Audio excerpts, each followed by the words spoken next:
Yes, yes, yes. Magandang hapon mga kaprom. Dito na ngayong ating harvest. Nag-harvest kaninang umaga 14 kilos. Ngayon naman ay nasa ilan yan, Kuya Bong?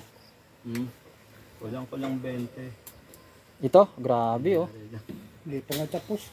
Grabe si Kuya Bong oh. Busy sa pagtitimbang. At tingnan nyo naman yung mga talong. Tingnan nyo naman yung talong ni Kuya Bong. Kung gaano kalaki. Gaano kataba. Oh, Kuya Bong oh.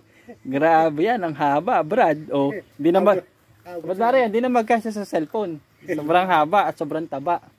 Yan ang talong ni Kuya Bong dito sa farm, o, di ba? Sabi, tinatali kalahating kilo, si Bad Mario ang bahala diyan.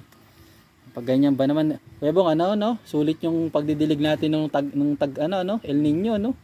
So yan talaga, pagka may tiyaga, eh hindi ka lang may nilagang talong, meron ka pang talong steak. Bad Miguel, ano po? Oh. May torta pa. May ginataan pa. Oh, di ba? Yun, no? Gumanda yung talong nung nakawa na. Saka na lang triple 14 yun. Binaon ako triple 14. Ayun, salamat po sa Diyos sa biyaya. Ayan. Grabe.